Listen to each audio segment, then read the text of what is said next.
Last time, we covered the scenario's Moro arc, leading us closer to the end of the series that we'll be covering today. It seems the twins still have an unseen power, so what is it? We'll be seeing all that and more in this finale of What If Gohan Had a Twin. So, following the Moro arc like I do in some of my videos, there's not going to be a Granola arc here without Frieza. It's a lot less likely without Frieza there because the Heaters and Granola won't have the same motivation. So, that leaves Superhero as the final arc essentially. But a lot of things here will be different with that arc too. Red Pharmaceuticals tries to recruit Dr. Hedo. And pretty much like normal, they try and get him to make Cell Max. Now, they never actually did see a perfect cell, and they don't really have a clue about Cell either. But Magenta would still want an android made, and it would be pretty similar to Cell Max anyways. For the sake of this video, it's going to have the same design as Cell Max and the same name as Cell Max. But for the record, realistically, it probably wouldn't look the same or be the same name. And the android would have a ton of different data too, because it wouldn't be based on the Cell that we know, because they wouldn't know about Cell either. Not really a big deal, but just worth mentioning. Red Pharmaceuticals has been tracking Goku and crew for a while. They also had some footage of the battle against Moro, but not really too much. Although, Hedo decides to check the area where they fought. There might be something there even though it has been a few years. And much to his surprise, they actually are able to find something pretty interesting. With the Granola arc never happening, without the Heaters having the same motivations, Granola is never sent to Earth to get the data from 7-3. The whole reason they went to get him is because they wanted the info he had on Zuno. But here, 7-3 is actually left on Earth, or at least what's left of him. There's not really too much there, but there is a small chunk of him that Hedo finds. A small piece of his hand with the gem on it too. So, out of curiosity, he studies it, and he finds some great data on the fighters and everyone, including the absorb data that 7-3 had. He's going to use this to make his new android. Also, he's going to try and use this for the Gammas as well, because of course, he's going to create the Gammas still. And Magenta's pretty excited. This android's probably going to end up being pretty powerful. Some time passes as Hedo works on the androids, leading us to where Superhero is supposed to start. The thing is, a lot of 7-3's data was used for Cell Max rather than the Gammas, but Hedo tried to apply some of that data to them. Gamma 2 is sent out to find Piccolo, and he can't really find him anywhere because Piccolo of course lives on the lookout in the scenario.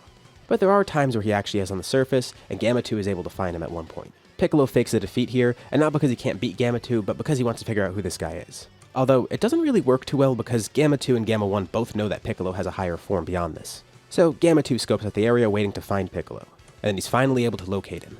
Piccolo then showcases his full strength, and actually easily defeats Gamma 2. He did have some of the data on Piccolo, but it was from the Moro arc. Plus, adjusting the power to account for 7-3's data was easier with a bio-android like Cell Max, rather than these two who are purely mechanical. So he actually does have a tough challenge here. It seems Hedo didn't make him strong enough to face Piccolo as he currently is. So Gamma 2 retreats, thinking he won't be able to be tracked because he doesn't have a key signature. Piccolo quickly teleports up to the lookout, and from there he focuses, looking at the area where he fought Gamma 2. He could barely see it from there, but he could see that Gamma 2 is flying back to their lab, keeping track of him, and finding the Red Ribbon Army base. Gamma 2 retreated because he wanted to get help from Gamma 1, and he thinks that Hedo needs to upgrade them a little bit more.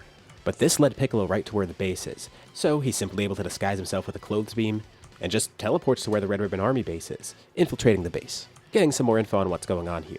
So Hedo goes back to upgrading the Gammas, with Magenta pretty pissed off that they couldn't do anything.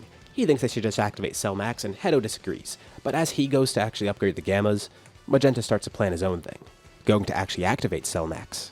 Before he does so, Piccolo teleports away. First going to Gohan's house. He's busy with some work right now, but when Piccolo fills him in on the situation, he actually is up to join here. Then he goes to where Goten is. Thankfully, Goten's also available to fight too. We never really cover this, but I'd imagine that he'd become a farmer kinda like Goku. Especially with Goku being gone, someone would need to watch the farm. While Gohan became a scholar, Goten kinda likes this more. So this is his job, and he's able to basically leave whenever he wants, so of course he's up to join a fight. So now that Piccolo has both the twins with him, they can go back to the Red Ribbon Army base. And immediately, before they even go there, they could sense a pretty strong power far away. As Magenta activates Cell Max, the Gammas are busy being upgraded right now, and Hedo's pretty unprepared, but he immediately knows what's happening by the time it happens. Piccolo teleports the three of them over there, as Cell Max is unleashed. Gohan's pretty surprised that this all happened under their nose.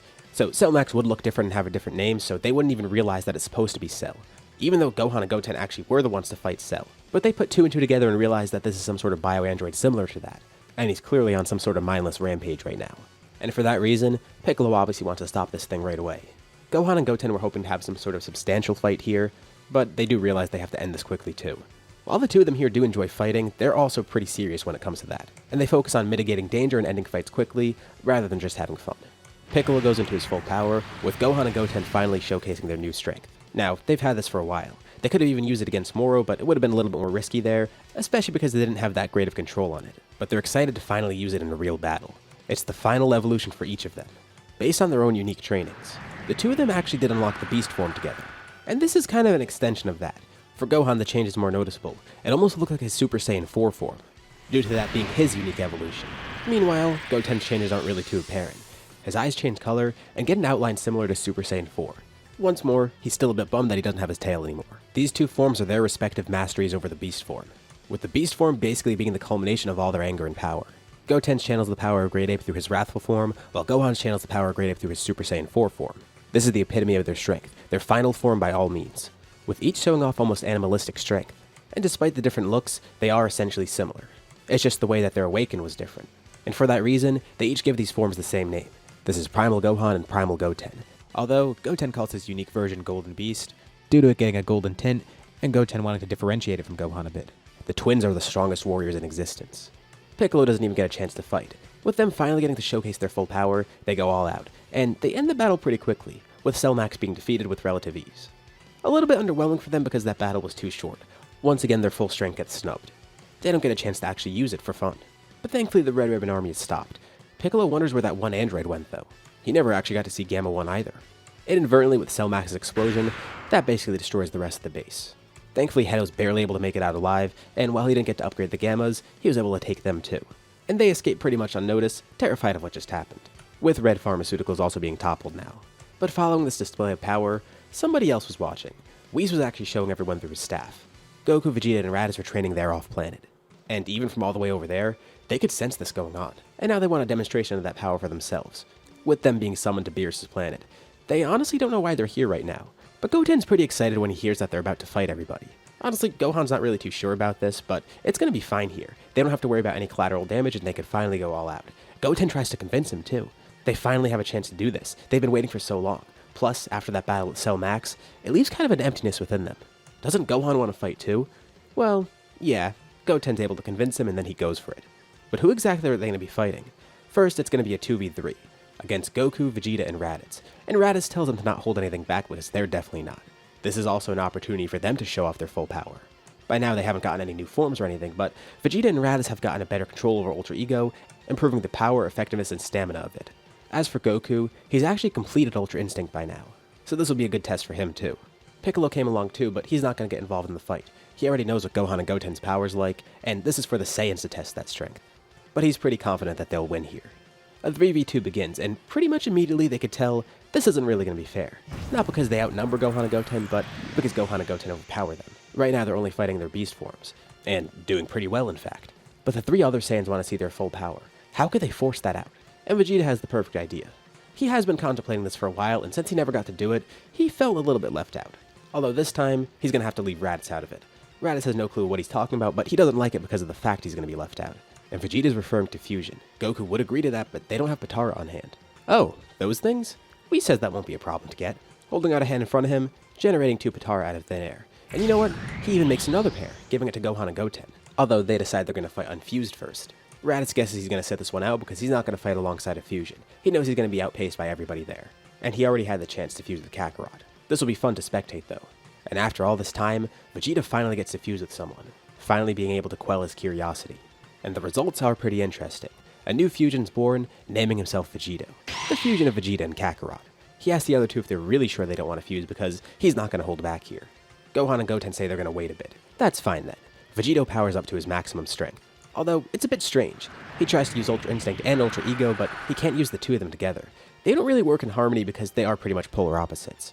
So, he decides to start out with Ultra Ego. He can at least swap between the two of them, but just not use them together. Although, another idea he has is using Ultra Instinct with the power of Hakai's. It might be a bit tough to do, but it would be easier than trying to combine the two forms. Gohan and Goten respond by showing off their full strength, with Vegito glad to finally be able to see this form. Raditz is stunned as well. He knew they had this power locked away. Ever since he saw them as kids, he knew they had insane potential like this. But this is beyond expectations, and he's saying this as a god right now. Piccolo's not too surprised because he was the one to help them train for this. During the fight, Vegito constantly swaps forms, although Gohan and Goten are actually able to counter it pretty well. But Vegito could tell they're still holding back. So they show off more strength, but Vegito says that's not it. He doesn't care about their full power right now. He wants to see them fused. That'll be really fun. If they showcase their full strength right now as is, they'd be able to defeat Vegito. But he wants them to fuse too? Vegito knows he'll probably lose against that fusion, but it's going to be fun at least. They rarely get the opportunity for this, and it'll be a nice show for Beerus. Beerus is pretty entertained too, seeing these three fighting and realizing how far above him they are. but he votes for it too. He tells the two twins to just go ahead and fuse. He says by now the two of them should have picked up on trace amounts of godly ki at least, but they don't even use it. They never even thought about using it. And in their final forms, it doesn't seem like they're using it either. He wonders how far pure mortal strength can truly go, since they don't rely on that godly ki at all. And the fusion between them will be the true epitome of that power. So, they put on the Batara earrings, and once more, Hanten makes his return. Wondering what the form will look like for him when he transforms. Although, it looks pretty similar to what Goten had, although there's a slightly different tint to his eyes, and he has a tail, of course. So this is basically his own unique primal form. Vegito looks on amazed, and slightly terrified. He's even trembling. To think that he's trembling of all people. Vegito, the warrior who's stronger than any of the gods of destruction. Even the two fusees that make him up. They're two of the strongest people in existence. But him especially, the fusion of those two, the one using Ultra Instinct and Ultra Ego, he's trembling at the sight of this mortal. This is going to be a ton of fun. But as you'd probably expect, Vegito doesn't really get an opportunity to fight. The two go in for a clash, and Hanten kind of has to hold back here as to not kill everyone around them, because even the shockwave might be too powerful for that. But there's a powerful explosion as the two of them clash, with Vegito landing a punch in Ultra Instinct, with a fist encased in destructive energy. It hits Hanten directly in the face, but he's completely unfazed. But Hanten's fist connects with Vegito's face. And with this one punch, he's knocked unconscious and unfused, with Goku and Vegeta falling to the ground as Hanten looks below smiling. You know, despite nobody being his equal, it still was worth trying out and was pretty fun. He looks over to Piccolo and Raditz, who basically have their jaws on the floor. Same for Beerus too. That really was something. Goku and Vegeta regain consciousness. Vegeta's glad that he actually got to fuse, and they got to use that fusion's abilities. And even though they lost the fight, he kind of expected that. He wanted to really see the abilities of these hybrid Saiyans. And that was the best way to do so. Goku especially can't believe it because these two are his sons after all. Here he was training with Ultra Instinct, all these godly forms. And of course, Goku's powers and abilities are amazing. He loves Ultra Instinct and loves using it.